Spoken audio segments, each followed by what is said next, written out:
Namaste.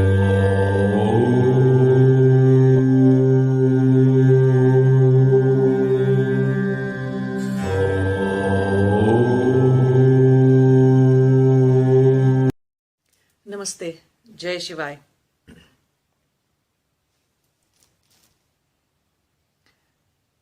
In last 2 years, I got many children, many young yogis, and they are actually born vairagis. They have complete renunciation within. And they are aged anywhere between, 16 to 24 years of age. And they are from around the world. And they all have Indian parents. They are Indian by descent, by parent. Okay? And they are, no matter where they are living in the world, whichever Western country they are living in, or whether they are living in India, Indian parents are Indian parents. And Indian parents have a project. When it comes to their children, Indian parents have a project. They treat their children like a project. So, first step on that project is to get your child educated. Second project is to, get him into a good job or their own business or their job, some job, okay? And the third very important project is getting them married as soon as possible. Now these who are born as vairagis,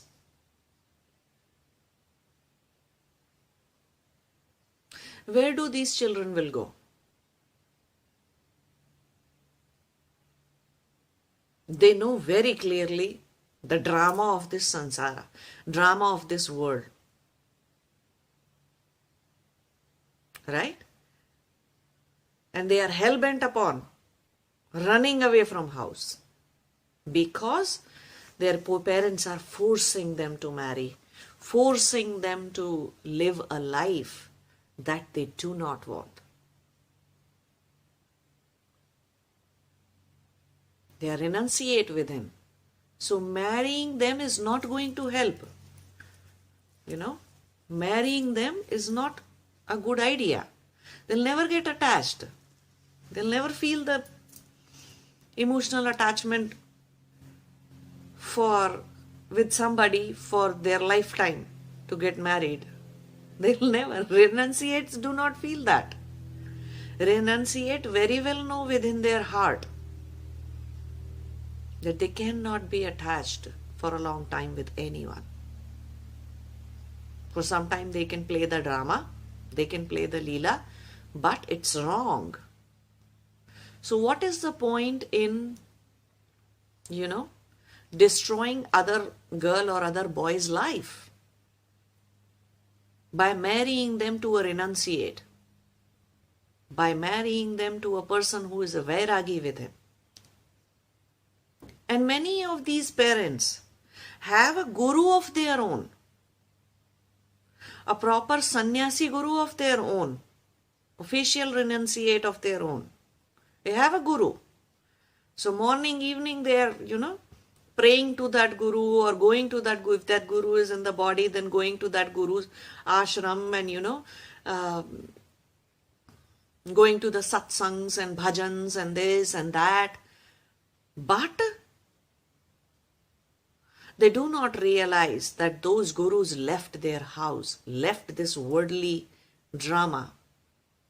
Their gurus were renunciates within.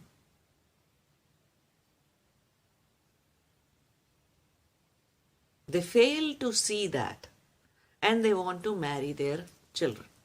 What are the options you yourself think these people will have, these children will have? What are the options? They'll be forced to just leave the house. If you force them like that, for marriage, for 9 to 5 job, or for some crazy business that goes on, runs in your family, and you want your son or daughter to take over that business, and they might not be interested at all. They know what is going on. They can see you as a parent. They can analyze their parent very deeply from the wisdom of life that they are carrying within. They are all past life yogis. The kind of wisdom that they have got, the kind of questions that they come up with, to me, cannot be easily grasped or understood by any normal person until and unless they have extreme renunciation within.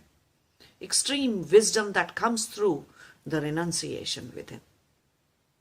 So what options these children have? They have to hide their spiritual practices from the parent. They have to do it behind closed doors for years and months. Because if their parent will come to know that they are inside the room, they were meditating, or they were doing some kind of a spiritual sadhana, spiritual practice, then they will even be forced more. Instead of marrying them after a year or after 2 years, they'll be married right away. So this agyan, this ignorance of parents, creates a lot of trouble in the life of born renunciates, in the life of born yogis and born vairagis. How many times Paramahansa Yogananda ran away from his house? All he was looking was moksha, mukti. All he was looking was a guru in life. How many times he has to run away from his brother, from his family? How many times Maharshi Dayanand Saraswati has to run away from his house? Finally, he has to change his identity, change how he looked, got his head shaven and took proper official sannyasa, changed his name, and went so far away from the house so that he can never be found. And stopped talking to the people about his family. So you see how difficult these worldly people make the life of their own children. It's a very sad thing, very, very sad thing. And then we already know how many kind of spiritual abuses that happens by a lot of fake gurus, or even in the ashram, even if not by the guru, then some other authority or senior disciple may try to treat them, or do some kind of a, give them some kind of a, as if they are junior disciples and they are there to do all their chores and everything on the name of wisdom, on the name of gyan. But it's a good thing that serious ones are not going to be deluded and cannot be easily shaken from within. And they clearly know what they want in life. So their path cannot be deviated, and they will make it one way or the other. If they are here to attain samadhi, they will attain samadhi. No matter how much you try to marry them or do whatever. You know about King Shuddhodhan, father of Gautam Buddha?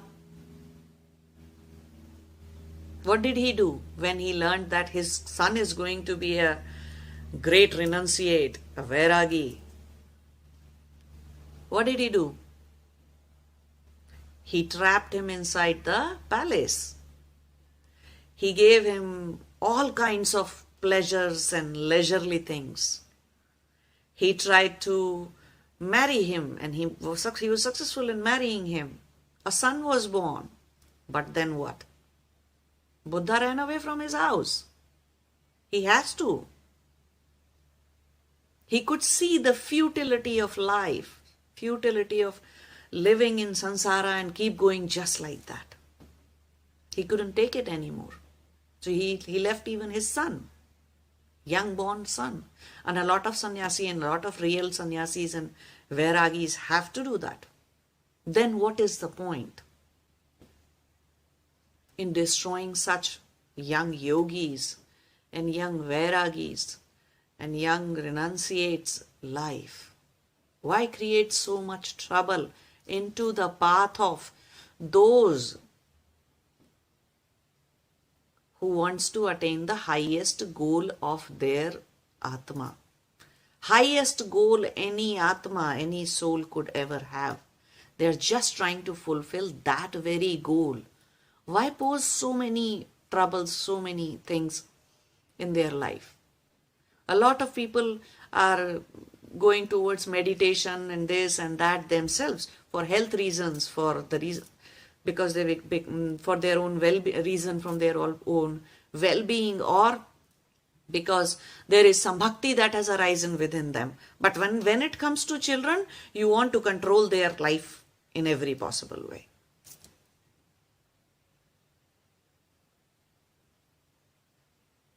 Especially such parent wants to control the life of their spiritual life. How can you do that? Your illusion, your raga, your attachment with your child is going to break in a very bad way, real bad way. And you are going to suffer when such children leave their house. Now, I do not want them to leave their house, and I always suggest them to stay in their house for as long as possible. Don't leave the, safety and security because they are so young. Young boys, young girls. I do not want them to go out in the world and wander here and there, and so many people will take some kind of advantage of them. Even if it is for a short period of time, it will just delay their spiritual journey. It will just be bad for these children. But then, many parents are not leaving an option, not understanding at all. And such parents go on fighting with the spiritual gurus too. How can you delude my child? He doesn't want to marry now. Well, he's a born renunciate, born yogi. What to do? You cannot see it. You cannot see beyond your ignorance. What to do about that? My child is not doing anything useful, not earning and not interested in my business, and just you have to teach him that he can do business. So many yogis happened and they have lived in the samsara. They have lived in the samsara because they were forced by their parents to live in the samsara. If they had an option, if they were not pressurized enough, they would not have lived the life that they have lived. Right? Many of us wouldn't have married, only to later on, live a divorced life or leave the partner just like that. Many has to do that. Many do that. Many men and women do that. When they start walking their spiritual journey, their partner may or may not be in agreement with their spiritual sadhanas, spiritual practices, their meditations, them showing bhakti to gurus, them going to some ashram for more wisdom, or even listening to scriptures, reading Vedas, reading scriptures, listening to some sort of wisdom, and becoming a yogi within, becoming a renunciate within. Because in other words, they think that the pleasures and measures of married life will be minimized, and they will not get all that they are supposed to get. In some way, they are losing the other person. So a whole lot of married partners create a lot of trouble too.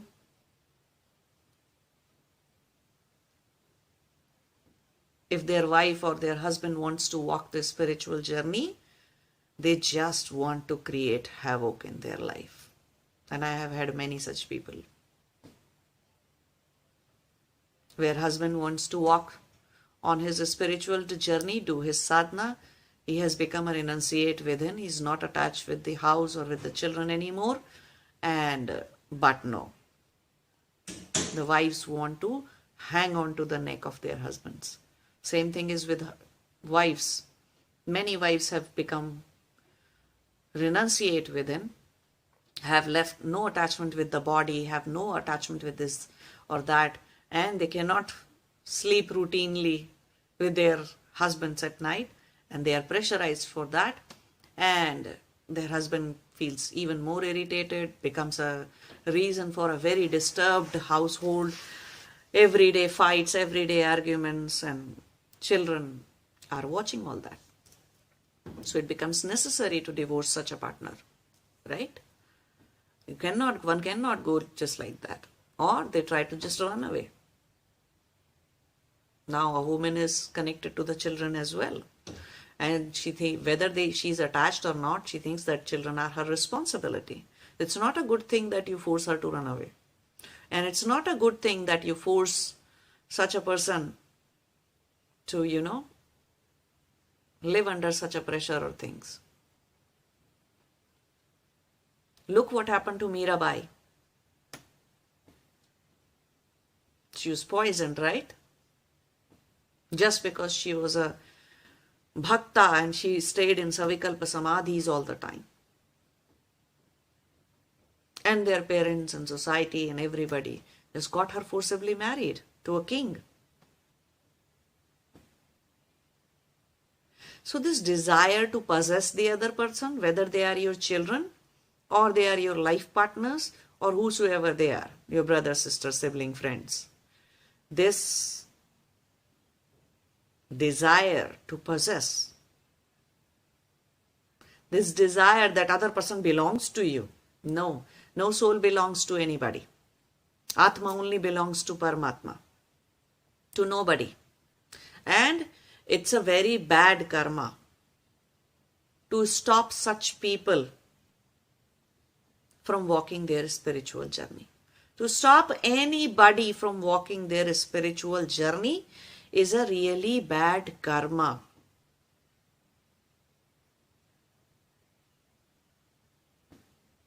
So, analyze yourself.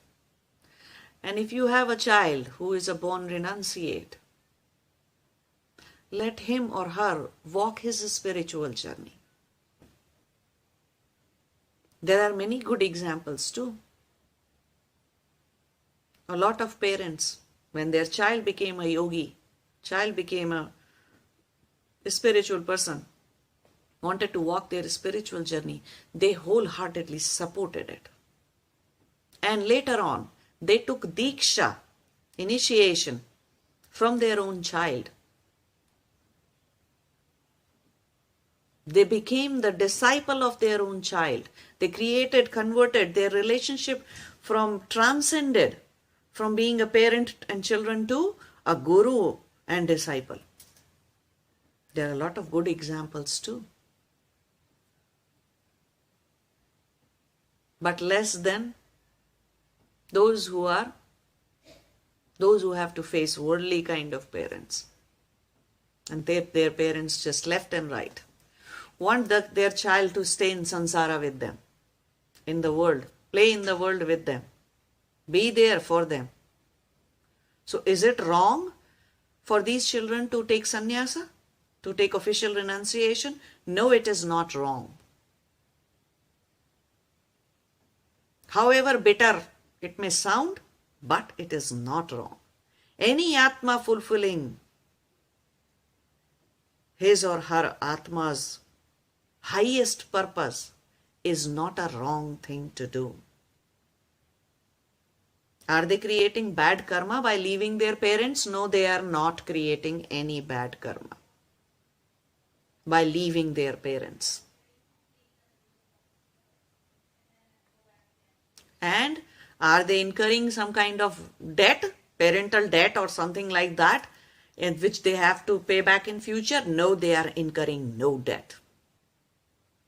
Is it their responsibility, yogis or sannyasis' responsibility to take care of their parents? Yes, if these parents do not pose any kind of roadblocks, do not create roadblocks in their journey, then they will be taken care of in one way or the other. And it is the society's responsibility.